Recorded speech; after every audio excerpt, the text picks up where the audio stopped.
Good afternoon. Good to see all of you. Many of you back again.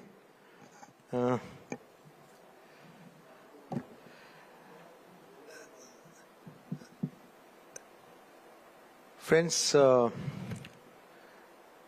it's again a moment of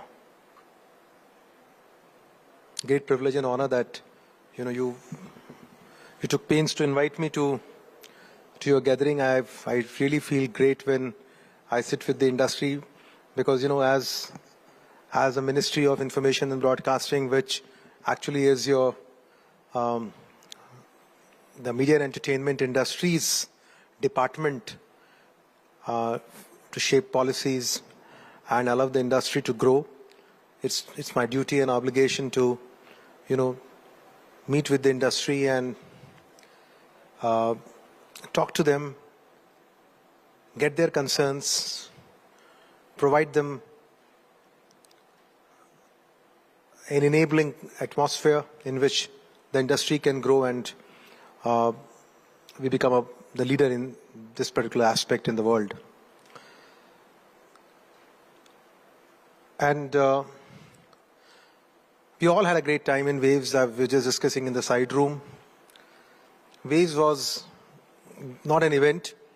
As the Honorable Prime Minister mentioned, Waves is a movement that is being created. Waves is a movement being created for all of you, for the industry, for the content creators. Because this is synonymous with our growth as a nation. This is synonymous with the demography that we currently are in. The youth, the young, the vibrancy of the demography that we have right now. And the media and entertainment industry is completely synonymous with this particular projection. And for our soft presence to flourish across the world, to blossom across the world, it's important that the message that all of us together crafted when we did Waves continues, the spirit continues, the passion continues, the vibrancy continues. And by connecting all the creators within our country and across the world, we are able to make connections across the countries, which was the tagline for Waves, connecting creators and connecting countries. So I think digital entertainment being the core theme in what Storyboard 18 is trying to engage with all of us today in this wonderful evening today, has a huge share in the overall media and entertainment landscape. While the media and the entertainment landscape has many components, the digital part of that particular component is increasing at the rate of knots, and it's easily the largest segment now, and in fact close to 55% and above of the advertisement expense. I mean, media and entertainment grows through either advertisements or subscription. And advertisements and subscriptions, the digital segment is now definitely more than the non-digital segment, and which in itself means that for this segment to grow, the digital segment has to grow at a much brisker pace. As you would have noticed, when we did Waves, I think this aspect was visible all across. While we had the presence of the traditional, as we call them, film segment, etc., there was a much bigger importance, or if not much bigger, at least an equal importance laid out to the techie sector, the tech sector. You had the presence of all the big tech from the world, the big tech from our country, the presence of the tech companies from within the country, the gaming pavilion as was set up, the Bharat Gaming Pavilion, which had so many gaming companies showcasing their prowess and their content. And you had the streaming platforms which again forms a very important pillar and part of the overall digital media and entertainment landscape. And you also had the presence of large number of studios doing animation, VFX and post-production work. You had the presence of the audio streaming companies, the music companies in the digital realm. And of course, you had this whole social media and the creator economy present during Waves. And I think all these form the overall rubric of the digital entertainment landscape. And believe me, friends, for our country where digital first are the ethos, a country which has huge internet penetration, we have a large number of people, a very big percentage of our population holding a smartphone. And obviously, once you have a smartphone, obviously you have all the added features which are available to you in the digital scape. And all this can allow us to, become a global leader. But still, the journey is pretty long, and we have many miles to go before we can claim that particular spot in this hierarchy. And that's why it's important that our content goes out. And that's how Waves was important, because it was through Waves that we wanted to showcase our prowess to the rest of the world. And the message went loud and clear. A few days back, we had a video conference with the Japanese minister who had come to Waves, and he was having conversation with our Minister of State, who is also going to be coming in the evening for his program. And he made a very important claim. The minister from Japan made a very important claim, and he actually said that he was completely astounded by Waves. I mean, he said that I had not seen an event of this scale in the media and entertainment landscape ever in my life. This is what the minister from Japan said in an open video conference. And he said the creativity, the creatosphere, the kind of vibrancy which our creators were showing was completely unparalleled. And I think this all goes to show that, we have a huge potential, and we all need to make combined efforts, composite efforts to ensure that this potential reaches the heights which it's supposed to. At the same time, friends, we need to be also embracing large number of technological trends which are happening. And I'm sure these technological trends are going to shape the digital entertainment landscape as well. All of you would agree that artificial intelligence and generative AI has been transforming every aspect of our life, knowingly, unknowingly, wittingly, unwittingly. And obviously, the media and entertainment landscape is bound to get affected, and is already getting affected. Now, there's no limit to our ambitions now in terms of what AI can do in the media and entertainment landscape. From editing to dubbing to music production to animation, large number of segments are getting impacted. And it's important that we embrace all these gains and leverage these gains and, make it look, as they say, synergic with our efforts as a young demography, and combine that to multiply the content that comes out of our studios and our labs. At the same time, another trend that is quite visible are the changing consumption patterns. We are a mobile-first country. Close to 55 crore smartphones within our country. Big number. And yesterday only we were deliberating and discussing. We have 3 crore connected households.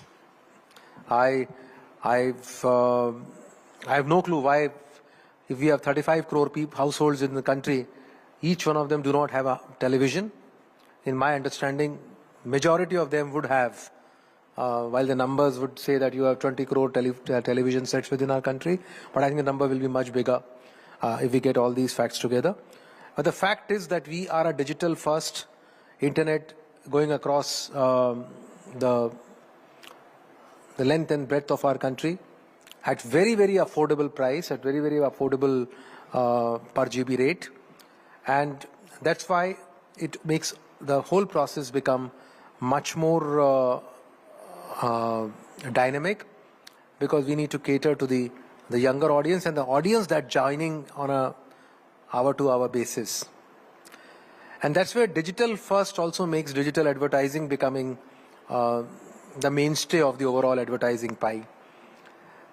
While it also calls for the traditional sectors to get disrupted, but it also opens huge opportunities for those who are in this particular segment. At the same time, the changes that are coming are in terms of the immersive technologies, and it's important that the creators within our country also make use of the immersive technologies that can actually manipulate the content and magnify and amplify the content and make it much more interesting and informative to the consumers. So that's how when we all together, all members of the industry, when we crafted Waves, the idea was, as I mentioned, was not an event. It was actually a declaration to the world, more a declaration to the world that we are ready to lead the creative economy of the future. That was the overall objective. And finally, we could do it. We had participation from more than 100 countries. Can you believe it? More than 75 countries signed the Waves Declaration. I mean, at the ministerial level, talking about the growth that's required to be done in the creative economies. More than 1,000 companies participated in Waves. I mean, that's the kind of number, that's the kind of size of the media and entertainment industry in our country. And in the CEO's roundtable, I know some of you were there in the CEO's roundtable, which the Honorable Prime Minister had. A complete new roadmap and directions were issued by the Honorable Prime Minister for the growth of this particular segment. And Waves Bazaar, because there's no dearth of content within our country. There are so many content creators, a lot of content is getting produced, but what we require is the balance on the other side. Consumers of that content, people are ready to buy that content, people who are ready to distribute that content. And it's in this regard that Waves Bazaar was a very important effort for us to convert craft into commerce. And we have been doing Film Bazaar for decades. But believe me, one Waves Bazaar this time, the size of the market that we could capture, the size of the business that we could create was many times more than what we have ever done in the past. And it is this energy now that we want to take forward. Waves Bazaar as a property, we would like to now push it across the world. Just as buyers, some of the buyers could come here and see our products, our next effort would be to take the sellers outside, and buyers from those countries can then join in. Buyers, distributors, people who can take in our content. So that's going to be our next endeavor over this next 1 year, in which we will have multiple Waves Bazaar events happening, both within the country and outside the country. WaveX, which was our platform for encouraging startups, is also going to be another important area in which we are going to be working and will require a lot of support. Creatosphere, the Create in India challenges, as somebody was pointing out, was one of the most dynamic areas within Waves. I mean, if you had any dull moment, just go to Creatosphere and you'll really freak out, and which I used to do. And it's important that all those creators are now taken up the value chain, and we should ensure that we incubate them, support them, and take them to the next level before we start another round of Create in India challenges. So that, those guys are provided the helping hand and we push them up the value chain. At the same time, it's important that the obstacles that are there for the growth of the industry are removed. I know many of you have your own problems, your own share of problems. I am aware of them. But the whole objective is to, look at those in a holistic manner. And from our side, from the government side, it's important that we work towards ameliorating and mitigating some of the problems that you face. All of you are aware, the Indian Institute of Creative Technology being set up in Mumbai. Many of you might be in the advisory boards, etc., of that particular institution. While the bigger campus in Film City will take about a year or 2 years, but our temporary camp, I don't call it temporary, maybe the pro-tem campus is going to be ready now, and we hope to start operations from September this year. And I think that will be a great place for people to go and hone their skills, and also for smaller companies to get incubated. I would request many of you to, support us in that particular endeavor.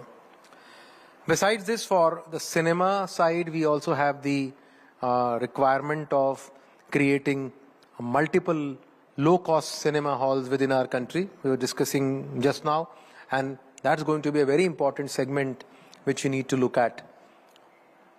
Take cinema to the hinterland. Take cinema to places where it does not exist today. Make it low cost so that you get more and more eyeballs and more people coming to watching cinema in a community manner. At the same time, we also need to provide opportunities and create infrastructure for getting content creators from outside the world, outside the country, from the rest of the world to come and make India the hub for their production. Because we will not just offer them cost arbitrage, we'll also offer them immense opportunities in terms of our own market, in terms of our own creators whose content is anyway going outside right now through various distribution channels.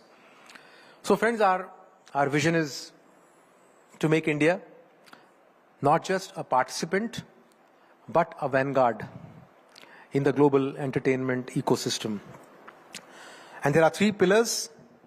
The first one is the creative excellence, where India becomes a global storytelling powerhouse, which produces content that resonates emotionally and intellectually across geographies.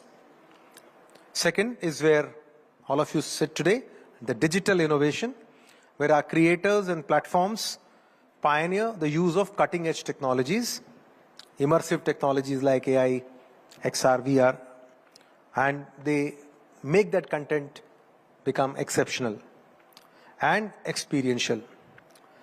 And the third is inclusive growth, where we get talent from every corner of our country, across languages that we have, the diversity that our country possesses.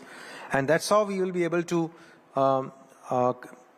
not just create content for entertainment, but that content will also be having the value of inspiration. So all of you, my friends, let's co-create with our talent, create Indian IPs in media and entertainment landscape, allow our stories to go far and wide. And that's how we'll get global investors to come in, the global technology platforms to come in and partner with us. The time is come and the future is now. As our Honorable Prime Minister, in his opening remarks during waves, many of you would recall mentioned, he quoted from Rig Veda, Sangha Chadvam Samvatam, which actually means, let us walk together, let us speak together, let our minds be united. I think nothing more can epitomize our progress and our journey in this important path to become a world leader. Thank you very much. Jai Hind.